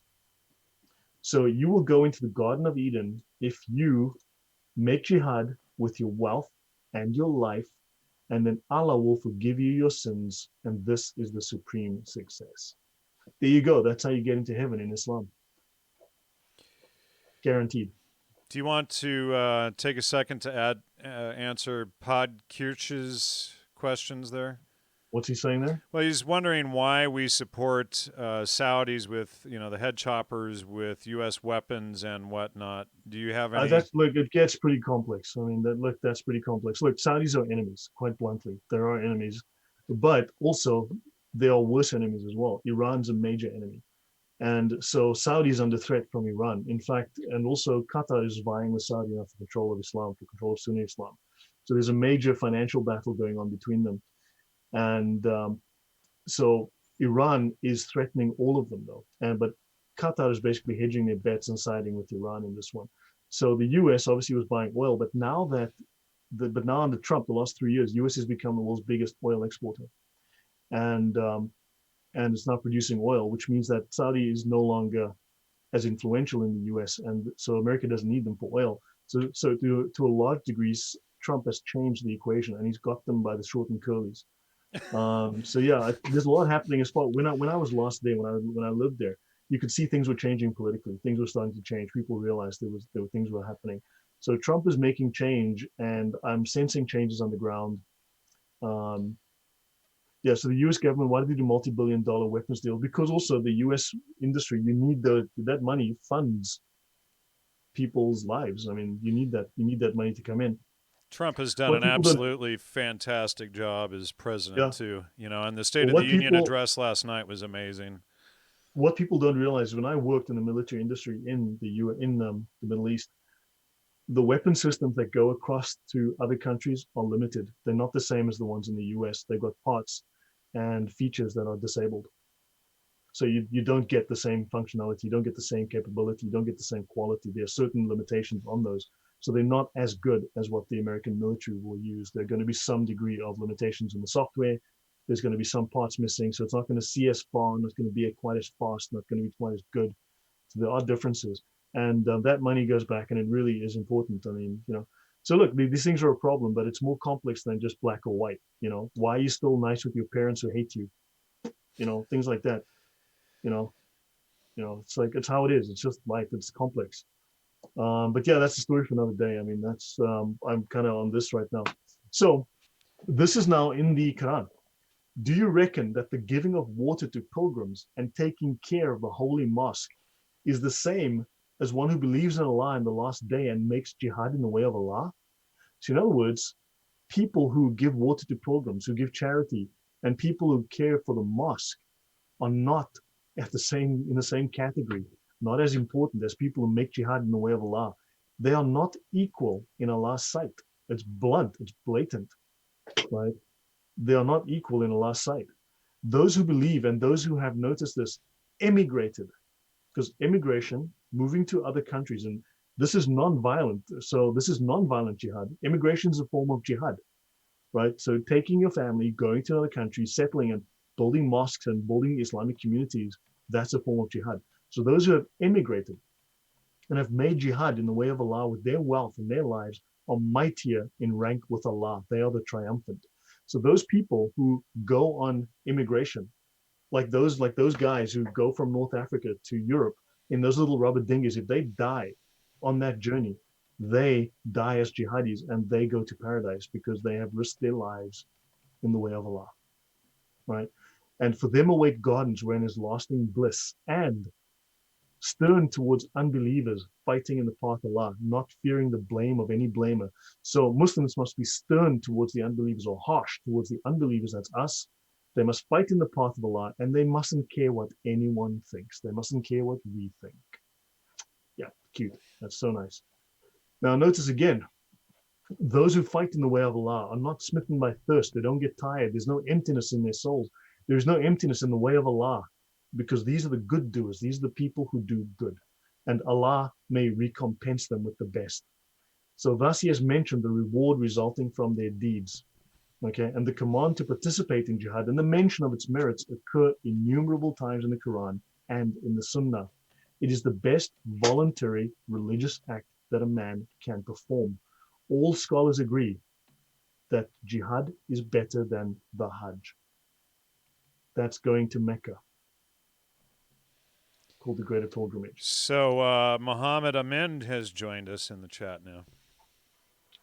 Oh, Muhammad Amin, what a lie. So Muhammad Amin, so tell me something. You say you can't be a Muslim unless you believe in Jesus, but then you call Jesus a pig? You're that guy. So, Well, you really got he to get he your story probably straight. missed the show earlier where we showed his quotes on screen. He's seen the video where he mentions that yeah, he's the guy that goes around calling Jesus a pig. But I can only be a Muslim if I believe in all the prophets. Yeah, right, whatever. That dude. Some Yeah, serious just post your takia. lies in the comment. I'm looking forward to them, Muhammad. Yeah, post Um, post post up your takia there. We're waiting for it. We're ready. yeah, yeah, we're all for it. And hey, and I'm not as lenient as I'm here to spank. What? Spanking the monkey? That's all you're doing, dude. And he's going Sorry, to blame buddy. his hairy palms on the Jews, no doubt. Oh yeah, yeah. I hope you've got small hands. You know. Oh, damn. Yeah. So Now notice the head of the affair is Islam. Its central pillar is the Salat. And now this is the Prophet. Muhammad said this, right? The Prophet has said the head of the affair is Islam. Its central pillar is the Salat. And the summit is Jihad. So this is Muhammad himself saying this. The summit of Islam, the pinnacle of Islam is Jihad. So all these Allah's prepared. So in paradise, there are 100 grades with intervals as wide as the distance from the sky and the earth. All of these Allah's prepared for those who take part in Jihad. The rewards are innumerable. So he whose feet have become dust in the way of Allah in Jihad, Allah will save him from the hellfire. There you go. You'll be saved from hell. You go to paradise. And of course, you're going to get your huris and you're going to get your women and you're going to get your boys with the doe-eyed boys with the soft faces. Yeah, sure, whatever. Sure, whatever, buddy, whatever. You know, I should put there hashtag no homo. But yeah. So in the Sahih of Bukhari as well as the Sahih of Muslim, we find a man said, "O Messenger of Allah, tell me of an act that equals jihad in the way of Allah." And he answered, "You will not be capable of it." The man said, "Tell me anyway." The Messenger of Allah said, "Can you, when a jihad warrior has gone out on expedition, fast without interruption and spend the night in continuous prayer?" The man said, "No." Then the Messenger of Allah said, "This then is what equals jihad, a night spent in continuous prayer. It's a holy act." So there is nothing more holy in Islam than going out and killing in jihad. In the Sunnah, we find what Muhammad has said. Indeed, every nation has its tourism, and the tourism of my nation is jihad in the path of Allah. I don't know, what does that mean? Can someone interpret that for me? I'm a little slow. So yeah, the benefit of jihad, extending not only to the person who participates in it, but also to others in a religious sense. Jihad implies all kinds of worship. More than any other act, it implies love and devotion for Allah. Surrender of one's life and property to Him. Individual or community. So an individual or community that participates in it finds itself between two blissful outcomes, either victory and triumph or martyrdom and paradise. And then you say, oh, all creatures must live and die. Now it is in jihad that one can live and die in ultimate happiness. This is indoctrination. Because you go out and murder people, so therefore you'll be happy through murder. Yeah. So you are taught. You're taught that this is holy and this will make you happy. This is the ultimate bliss. Jihad is religiously more beneficial than any other deed. How obvious can this be? We've read the Sharia, 2 different Sharia manuals, 2 highly authoritative Sharia manuals, right? And now this guy's book. It is, you know. So yeah, so the death of a martyr is easier than any other form of death. In fact, it is the best of all manners of dying. So I'm gonna try and finish the book. We're nearly done with this thing. Lawful warfare is essentially jihad. So lawful warfare is essentially jihad.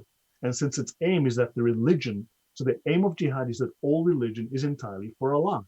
And the word of Allah is uppermost. Supreme, in other words, supremacist. In other words, like you had Soviet supremacism or whatever, Soviet imperialism. Well, this is Arab imperialism. According to all Muslims, those who stand in the way of this aim must be fought. So whether you're Muslim or non-Muslim, if you fight in the way of them imposing Islam, you must be fought. I mean, there's plenty of references I can go to.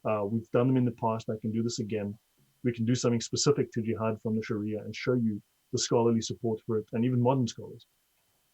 For those who cannot offer resistance or cannot fight, right, such as women, children, monks, old people, and so on, blah, they shall not be killed unless they actually fight with words.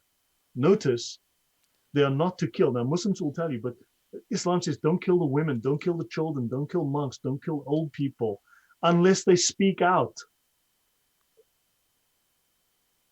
Unless they say something against you, then you can kill them. Like, yeah, he said something I didn't like. He said he doesn't like Islam. He said Muhammad was a whatever, you know. And yeah, then you can kill them. And he acts by spying or otherwise assisting in the warfare. Notice how vague that he's otherwise assisting. Like, what the heck is that? You know. So some jurists are of the opinion that all of them may be killed on the mere ground that they are unbelievers. And therefore, some people are going to act on this because they will accept that ruling. They make an exception for women and children since they constitute property for Muslims. Don't kill the women and children because those are property. And what did we see in the Sharia earlier? They become slaves automatically. So yeah, women and children are the property of Muslims. There you go. Ask yourself what's happening in Rotherham in the UK. Property of the Muslims. However, the first opinion is the correct one because we may only fight those who fight us when we want to make the religion of Allah victorious. So think about this. Now they tell you, well, we only fight defensively. But now he says, now this is very tricky. Notice this.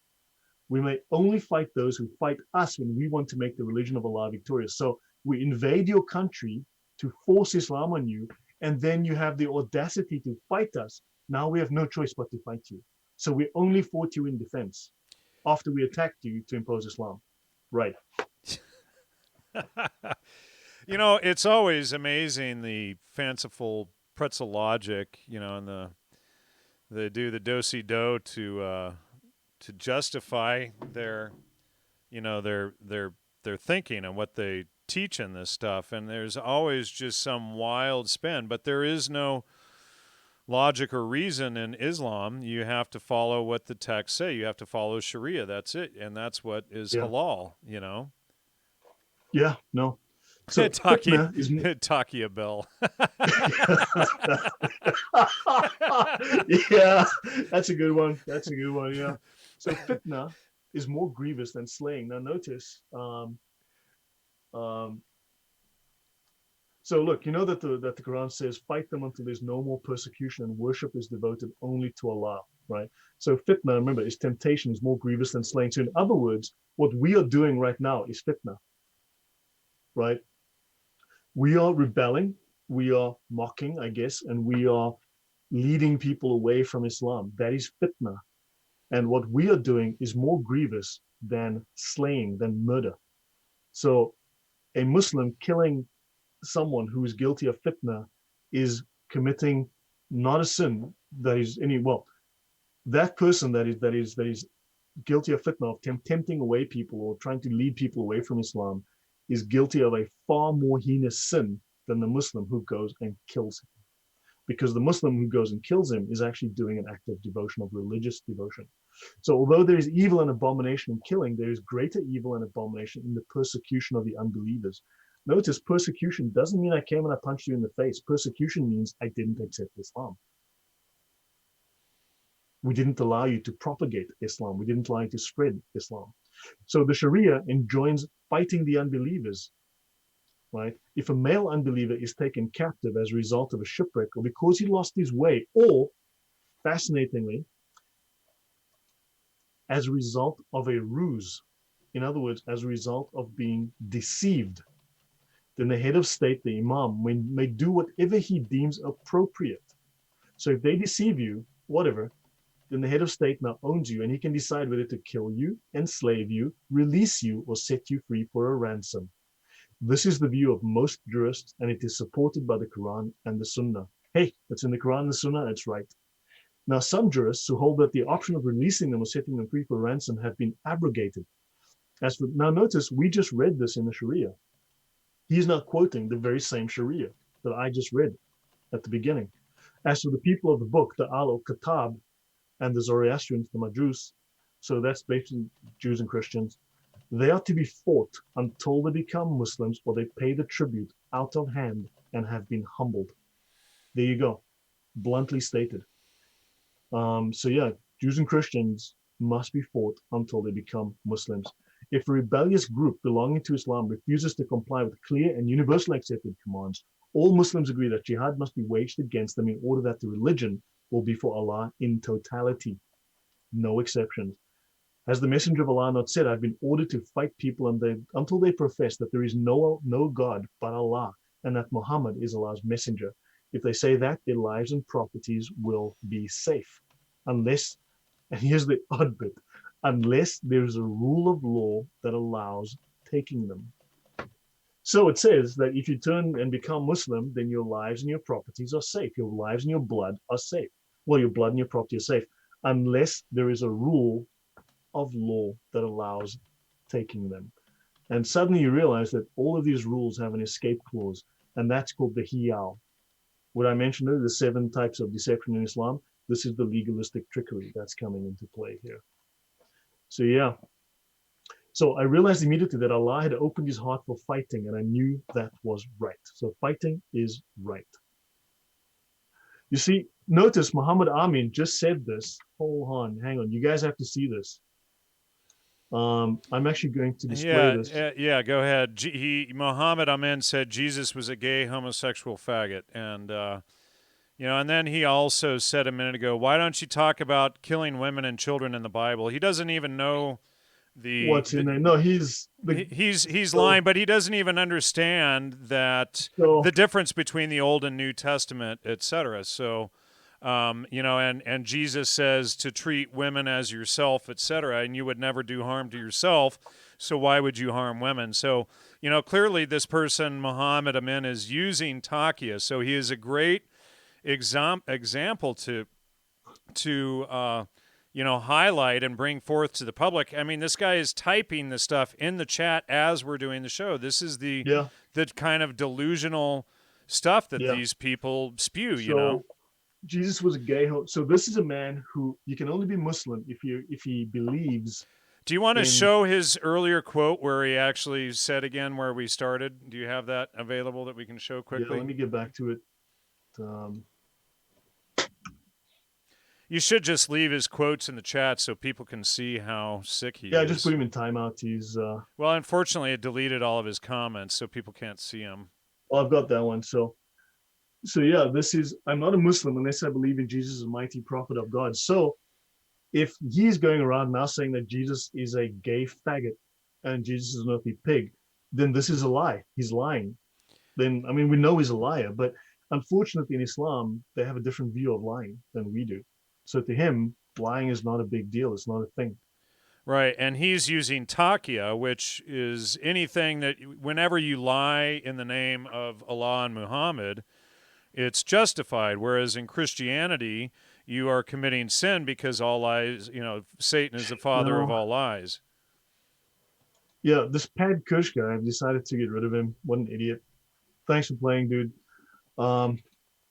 So yeah, look, the thing is, what's odd is that Islamic atheists and Chrislamists, Christians, I don't know what they're, why are they saying the exact same things that Muslim apologists say? They're saying exactly what Islamic apologists say. So how are you an atheist if you are promoting Islamic propaganda? How are you a Christian if you're promoting Islamic propaganda? No, you're a Muslim. Right? You're just pretending to be a Christian, or you're pretending to be an atheist, or you're just a good little dhimmi, right? Because you don't want your head chopped off or whatever, or they promise to buy you some shoes, who knows? So notice they say here, so yeah, we're finishing this up. They will abandon the religion. Okay, so they speak of a group that there will be people that will only speak the religion, but they will not actually believe it. It will just come out of their mouths, and it will be empty words. They will abandon the religion. So wherever you will find them, you must kill them, since those who kill them will be rewarded on the day of resurrection. And that's Bukhari. That's according to what Muhammad apparently said. So yeah, they will abandon, that's just a repetition of the same thing. So now, anyway, they will fight the people of the faith and I shall kill them. So in another tradition, my community will fall apart into two parties. The party that is closest to the truth will be in charge of killing them. So the Islamic community will split, and the group that is closest to the truth, how the hell do you know who's closest to the truth? They will kill the rest, because that's how it's done. So it has been established on the authority of the Quran that Sunnah and the consensus of the community that those who depart from the law of Islam must be fought, even if they pronounce the Shahada. And it is allowed to fight people for not observing unambiguous and generally recognized obligations and prohibitions in Islam. And it is obligatory to take the initiative in fighting those people as soon as the Prophet summons. So this is non-Muslims, okay? So if they've been told, we want you to become a Muslim. So in other words, if they've done dawah, right? And you say, look, I'm sorry, I'm happy being what I am. I'm happy being a whatever. And you don't become Muslim, then they must fight you. Muslims are to take the initiative in fighting those people with the reasons for which they are fought has reached them, okay? So the reasons which they have fought has reached them is that they've been told, well, you need to accept Islam. And the most serious type of obligatory jihad is the one against the unbelievers and against those who refuse to abide by this prescription of the Sharia. So the most serious type of obligatory jihad is the one against you and me and you and you and you and you and you. This jihad is obligatory if it is carried out on our initiative. If we take the initiative, it is a collective duty. It is fulfilled by a sufficient number of Muslims. The obligation lapses for all the others, and the merit goes to those who have fulfilled it. That is verbatim from the Sharia. You saw that earlier. And again, those believers who sit at home are not equal to those who go out and fight and kill. And the Prophet has ordered Muslims to help fellow Muslims. Okay, and now here they talk about this. They must give them fighting on foot, on horseback, or provide financial contributions, whether small or large. And then this is the last page. We're done. The former type of jihad, however, is voluntary fighting in order to propagate the religion. In other words, this explains sudden jihad syndrome. And they want to make Islam triumph and to intimidate the enemy. This form of punishment, jihad, must be administered to rebellious people. And I'll let you know you are rebellious. And that's me. I'm done. All right. Well, anybody have any super chats, any questions they want to throw up? Appreciate any support for the show. And thank you, Lloyd, for the in-depth discussion. My thanks to Lee McCamey. He sent me a donation to PayPal. I really appreciate it. Thank you very much. That's very kind of you. And I appreciate the Dashing Rogue sending a donation in the backup channel today. Please go to logosmedia.com and support the show there. You can also support the show by hitting the super chat or going to the Patreon link provided in the show notes there. On the main channel, it should be showing up in the top corner lately, I hope, or later, I hope. But so let's see. White Jewish European Khazars are not Hebrews. Synagogue of Satan and stolen identity. You know, these people, we've already debunked all of this stuff, and they keep. You know, you cannot show enough on screen that it's Islam scapegoating the Jews, and you get these idiots like the humble gentile who regurgitate this stuff that we've disproved for a year now. And of course, you and I are therefore then, you know, Jews. I'm somehow a Welsh Viking Jew. You know, I'm a Muslim, ex-Muslim, Iranian, Jewish, Christian, Catholic, South African, Mossad, CIA, FBI agent. Right. Because these guys are sharp, dude. They got me pinned. Right. Precisely. Yeah. Right. Exactly. Yeah. Yeah, it's amazing the dumb stuff they'll come up with just to avoid the primary citations. But their imams tell them to promote that kind of stuff. They won't talk about the content in the actual book. They won't talk about the actual details of what the Sharia says, what the major scholars say. This is one of the 24 top scholars in Islam. Do you want to stop sharing your screen there? Oh, my bad, sir. Let me just do that. Yeah. So any comments or questions from anyone who's been watching this? Any super chats? Throw up your super chats. Let me check the backup channel. I'm not seeing any super chats over there either. But you know, and I'm going. I still got to get this document released. But this is the Tamil Talmud versus the Quran, and I may end up changing that to versus Islam. But you know, we've gone through and verified all these bogus claims against the Jewish Talmud. Only 1 out of 70 of these claims turned out to be true. Someone tried to post another one today or last night on my BitChute channel, and it was from the Midrash, supposedly. Of course, I pulled up the Midrash immediately, and the whole book didn't even exist there. So, these people aren't even smart enough to fact check what kind of crap that they claim. You know, it's all about lying. So, some of these common ones, but I've been going through and fact-checking all of these, comparing them to Islam, providing all the links, and you can easily see that all of this stuff is true in Islam. Why don't these same people who claim all of this stuff against Judaism falsely, why don't they get upset that this stuff is actually in Islam? And that is the real question right there that needs... I've had debates on Facebook and YouTube, and people will criticize the Bible, Christianity, Jews, but they will literally avoid any and all references to Islam, straight out of the Sharia, straight out of the Quran, whatever, no matter what source. They will refuse. They will claim to be Christians. They will claim to be atheists. They will claim to be neutral.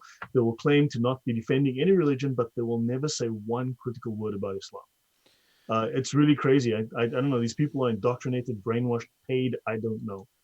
Okay. But really, it's insane. So, It's nuts. yeah, I'm just going through, scrolling through, and showing these on screen so people can actually realize that all of these so-called Talmud quotes that everybody regurgitates are false. And Jesse Lee Peterson has had this guy on. I forget the guy's name now, but he has him on weekly, and this guy spews all these same lies. And I contacted Jesse Lee Peterson trying to get on or to talk about these things, and he was not interested. It was protect his friend whom he has on every week with the Yeah, that lies dude. he's Yeah, that spewing. dude was talking out of his bum as well. Right, yeah. So that's really unfortunate that these people refuse to And expose or tell that's the something truth. we really need to talk about because, I mean, Christians and Jews have the same Bible, the same God, the same prophets, right? And they will go out of their way, and it's quite literally Islamic talking points they're promoting. I mean, Jesus was considered a rabbi by the Pharisees, and no, but Jesus wasn't a Jew. No, he wasn't born to Jews. No, the apostles weren't Jews. The Bible wasn't written by Jews. You're like, where are you getting your information? Like, seriously, man. But of course, they're getting information from a man called Ibn Taymiyyah, who wrote a book, and the book is called Answering Those Who Altered the Religion of Jesus Christ. And he says that Christians and Jews have altered their religion, and that's something else we can do another day. Because the same twat who wrote this book on jihad wrote a book saying the Christians have altered their Bible and they are actually supposed to be Christians, and they changed their books because they didn't like the message, and yeah, whatever. It's just nonsense. So yeah, guys, I hope that was interesting and was educational. My throat's sore from reading now. And you want to give out your information so people can support you again? Yeah, I have a PayPal link in the description. My PayPal email is aldeong_pl@outlook.com. We appreciate it. I mean, I spend hours on this stuff. I actually read this. I actually have to read this crap and go through it. As you can see, I mean, I can't highlight it without having read it first. So really appreciate it. It's a lot of work. And It's hours. I feel your pain, reading such Yeah, I mean, we sophistic spent 3.5 nonsense. months reading the Talmud. All the twats, and I'm sorry, did I just call those people, sorry, these idiots, is that better? Who, who, who lie about the Talmud, right? Now, I'm not a Jew. I know you guys are saying I'm a Jew, whatever, but, you know, I disagree with the Talmud to the same degree that Jesus would have disagreements with the Pharisees in the Bible, right? So that's where I take my lead from. But I'm not going to lie about it. And you people are lying about it. And every single idiot, and you guys are idiots. In fact, you're lying idiots who talk about the Talmud have never read it. I spent 3.5 months reading it. 3.5 months reading it. You guys haven't spent 3.5 minutes. Right. Yeah, and I'm showing them on screen here. A So, humble Gentile. Jewish people are Khazars. Please wake up. They converted to Torah. Dude, you're an idiot. You're from Mars and you have an probe up your nose and it's infecting your brain. Put it back where it belongs. It's in the wrong place. see this guy You know? Muhammad Amin. He's just got a lie. Don't delete it. I was just going to tell you No, not no, to. no. No, I just put him in timeout. Oh, okay. Well, like Why I do said, if you Christians? put them on timeout, it deletes all their Yeah, well, why do comments. Islamic sects murder each other, Muhammad Amin? You know, riddle me that, Batman. And also, Oh, here, when I did the last show, seriously, you know what we need to do? I need to go back in detail over if you drink Muhammad's urine, you will be saved from the hellfire because his urine will protect you. And someone did. Someone drank it. And then, of course, Muhammad allowed people to drink camel urine because camel urine is healthy, it's medical, it's good for you.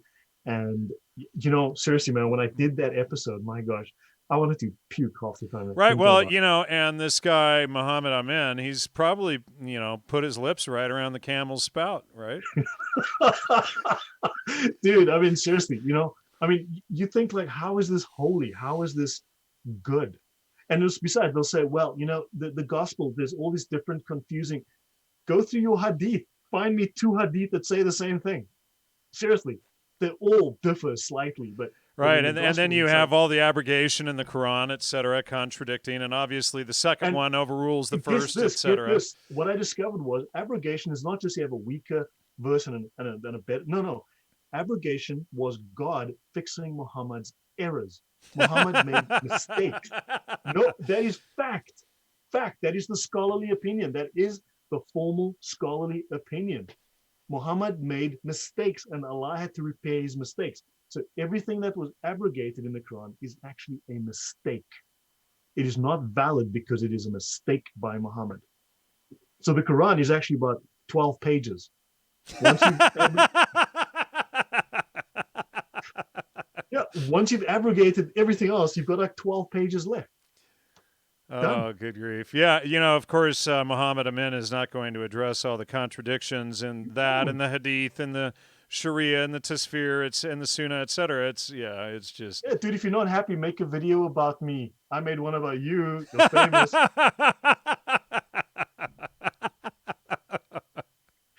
Sorry, man. Yeah, look, hey, that's me making fun of people now. Yeah, well, it's easy to make fun of stupid people. That's the problem.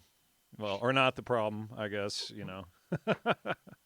Yeah. So, all right. Well, that's a good place to wrap it up. Please support the show, logosmedia.com. You can donate on the website through PayPal. You can hit the super chat here. You can also go to Patreon and support the show. Much appreciated. Thanks so much, Lloyd. Had a good time doing the show tonight. As always, appreciate your knowledge and wisdom on this topic. And that's a wrap. Yeah. Look in the description. All the books, all the references are linked in the description. Please download them, read them for yourself. And more importantly, spread them around so that everybody can see the horse crap that they spread. If Islam is so awesome, they should be proud of getting this out there. You would think that they would take the the Sharia and share it with everyone so that everyone can see how wonderful Sharia law is. Yeah. So you know what, Muhammad Amin, we're going to do this for you. We're going to share your Sharia for you. We're going to show people what it says, and that stuff about drinking urine, we'll cover that too.